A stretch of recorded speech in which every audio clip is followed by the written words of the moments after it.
Baik, bismillahirrahmanirrahim. Assalamualaikum warahmatullahi wabarakatuh. Perkenalkan, nama saya Delia Anitiara Rufika, saya dari kelas PTIK 2A. Di sini saya akan menyampaikan salah satu materi pada mata kuliah Bahasa Indonesia dengan dosen pengampu yakni Ibu Widya Nurjannah, MPD. Materi yang saya akan bahas yaitu mengenai diksi. Pertama, pengertian diksi. Apa sih itu diksi? Dalam Kamus Besar Bahasa Indonesia, diksi diartikan sebagai pilihan kata yang tepat dan selaras dalam penggunaannya untuk mengungkapkan gagasan sehingga diperoleh efek tertentu yang diharapkan.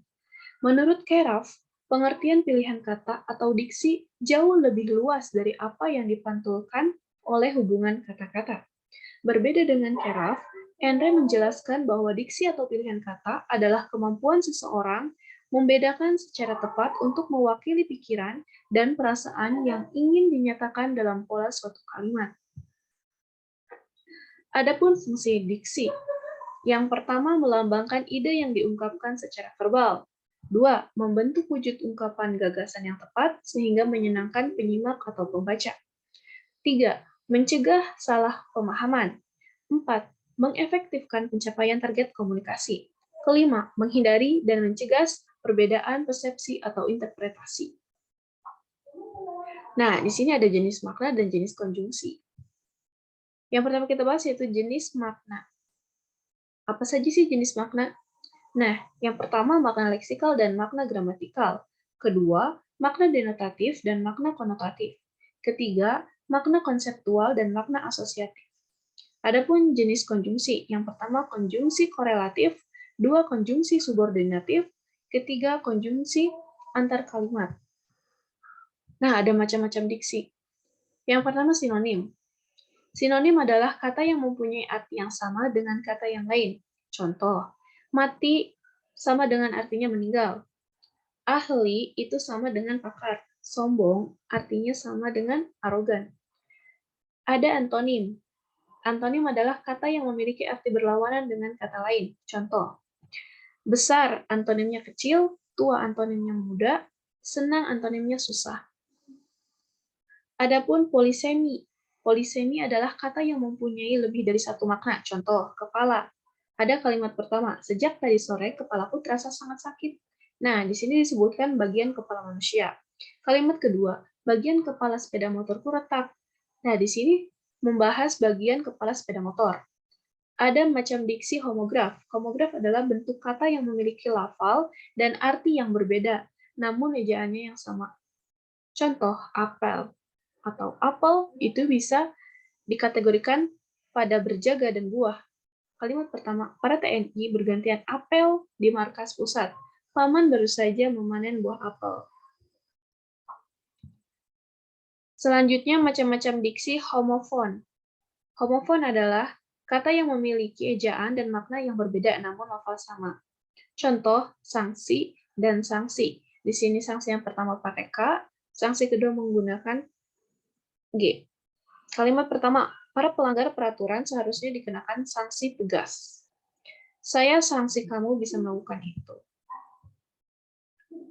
Nah, macam-macam diksi selanjutnya itu homonin. Homonin adalah kata yang mempunyai persamaan ejaan akan tetapi maknanya berbeda. Contohnya, rapat. Salah satu syarat kesempurnaan sholat adalah barisan saf yang rapat. Pagi ini di kantorku sedang ada rapat penting para direksi. Macam diksi hiponim. Hiponim adalah bentuk kata yang maknanya tercakup oleh bentuk kata lainnya. Contoh, nasi, roti, dan lapis legit tercakup ke dalam kata makanan. Tomat, kangkung, bayam, wortel tercakup ke dalam kata sayuran. Macam diksi hipernim. Hipernim adalah kata yang mencakup makna kata lain. Contoh, bunga mencakup melati, mawar, anggrek, bunga matahari, dan lainnya. Buah mencakup pisang, pepaya, mangga, durian, apel, dan lainnya. Nah, ada macam-macam diksi menurut Carroll. Yang pertama, denotasi. Denotasi adalah konsep dasar yang didukung oleh suatu kata, yaitu makna itu menunjuk pada konsep, referen, atau ide. Contoh, dasar muka tidak berdaya, raganya seperti diikat kencang yang sekian lama semakin menjerat. Nah, ada macam diksi. Yang kedua yaitu konotasi. Konotasi adalah suatu jenis makna yang mengandung arti tambahan, imajinasi, atau nilai rasa tertentu. Contoh, rumah itu luas sekali. Banyak sekali orang yang menghadiri pertemuan itu.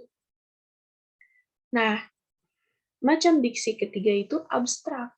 Abstrak adalah kata yang mempunyai referensi berupa konsep. Kata abstrak sukar digambarkan karena referensinya tidak dapat diserap dengan panca indera manusia. Contoh, kau indah seperti senja, namun hadirmu hanya sekejap saja. Selanjutnya itu ada macam diksi menurut Kerap konkret atau konkret. Ini adalah kata yang menunjuk pada sesuatu yang dapat dilihat atau diindra secara langsung oleh satu atau lebih dari panca indera. Contoh, meja, kursi, kolam, mobil, sepeda motor. Selanjutnya, kata umum. Kata umum adalah kata yang mempunyai cakupan ruang lingkup yang luas. Kata-kata umum menunjuk kepada banyak hal, kepada himpunan, dan pada keseluruhan. Contohnya, binatang, tumbuhan, sayuran, buah-buahan, kendaraan. Selanjutnya ada kata khusus. Kata khusus ini adalah kata-kata yang mengacu kepada pengarahan-pengarahan yang khusus dan konkret. Contohnya Yamaha, Samsung, kakak tua, sedan. Nah, selanjutnya ada kata ilmiah. Kata ilmiah ini adalah kata yang dipakai oleh kaum terpelajar, terutama dalam tulisan-tulisan ilmiah. Contoh, analogi, formasi, fragmen, segmentasi, konservatif, kontemporer. Nah, ada kata populer. Kata populer ini adalah kata-kata yang umum dipakai oleh semua lapisan masyarakat. Contoh, bukti, rasa kecewa, galau, maju, gelandangan. Ada jargon. Jargon adalah kata-kata teknis atau rahasia dalam suatu bidang ilmu tertentu. Dalam bidang seni, perdagangan, kumpulan rahasia, atau kelompok-kelompok khusus lainnya. Contoh, sikon atau situasi dan kondisi. Pro dan kon atau pro dan kontra. Prosesor atau profesor. Selanjutnya itu kata asing. Kata asing adalah unsur-unsur yang berasal dari bahasa asing yang masih dipertahankan atau dipertahankan bentuk aslinya itu karena belum menyatu dengan bahasa aslinya. Contohnya, komputer, siber, internet, handphone, jadi bahasa asing gitu ya. Kata serapan. Kata serapan ini adalah kata dari bahasa asing yang telah disesuaikan dengan wujud dan struktur bahasa Indonesia. Contohnya ekosistem, motivasi, musik, energi, ekologi. Ada kata baku dan non baku. Nah, kata baku adalah sebagai bahasa resmi dan sebagian kerangka rujukan norma bahasa Indonesia dalam penggunaannya. Nah, fungsi bahasa baku di antaranya fungsi pemersatu, fungsi penanda kepribadian, fungsi kerangka acuan. Nah, itu dia materi yang dapat saya sampaikan. Semoga bermanfaat. Ditutup. Wassalamualaikum warahmatullahi wabarakatuh.